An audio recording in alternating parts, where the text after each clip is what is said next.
Today, Israeli Prime Minister Benjamin Netanyahu ordered the military to develop plans to evacuate Rafah, the southernmost city in Gaza. Its pre-October 7th population was 100,000. Today, Gazans from all over the Strip have filled tent cities there. More than half of Gaza's 2.3 million people have fled to Rafah. And even before today's order, Israel has been maintaining pressure on Rafah, launching dozens of airstrikes.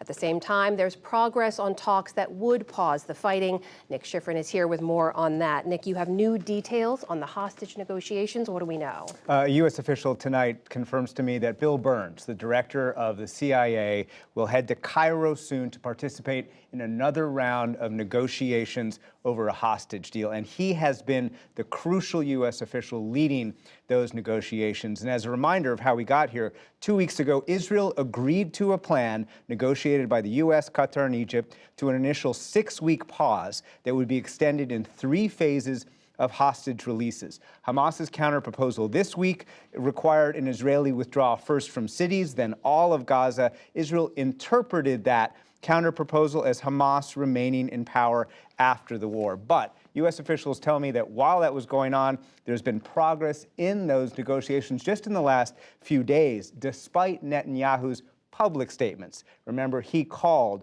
Hamas's counterproposal, quote, delusional, and of course, what you mentioned at the top of this, threatening to expand the war into Rafah. So Burns is hoping to maintain that progress that officials tell me has been made in the last few days, but also keep pressure on Netanyahu to take these negotiations seriously. The question for Netanyahu is, will he allow his spy chief, David Barnea, the head of Mossad, who's been leading the Israeli negotiations, you see him there, to go to Cairo to keep the negotiations going? And this is crucial, Amna. As we've been talking about, the U.S. believes that even a temporary pause is the key to trying to unlock its broader goals across the region. Gaza reconstruction, Gaza governance after the war, and of course, the big goals, 2-state solution and normalization between Saudi Arabia and Israel.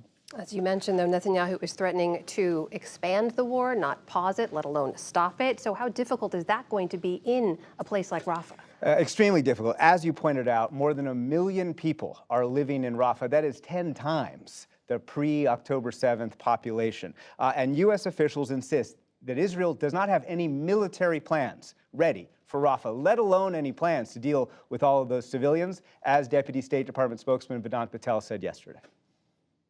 We have yet to see any evidence of serious planning for such an operation, and to conduct such an operation right now with no planning and little thought in an area where there is sheltering of 1 million people would be a disaster.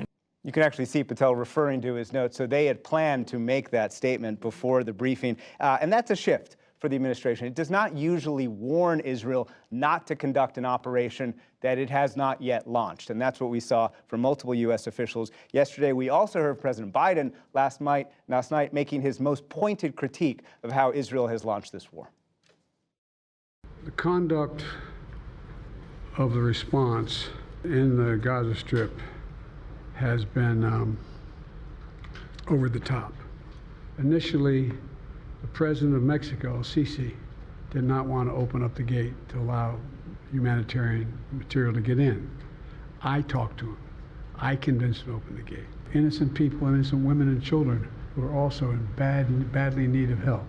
Part of that soundbite, of course, was President Biden mixing up El Sisi for AMLO, the president of Mexico, for the president of Egypt. But the fact is that U.S. officials believe Netanyahu is serious about going into Rafah, and they really wanted to make the point that it was a bad idea. But they also make the point that Netanyahu, behind the scenes, is negotiating, is making progress for that pause in Gaza to release the hostages. So they say there is some bluster in what Netanyahu is doing because he is trying to maintain his coalition that includes far-right politicians who have threatened to leave the coalition, bring down the government if he presses pause on the war. So the question, of course, Amna, that we have tonight is, will Netanyahu try and achieve his military goals in the coming days or weeks, or will he embrace the possibility that this war could at least pause? And of course, that is what the U.S. wants, to open up those larger negotiations across the region. We'll see where those negotiations lead. Nick Schifrin with the very latest. Thank you, Nick. Thank you.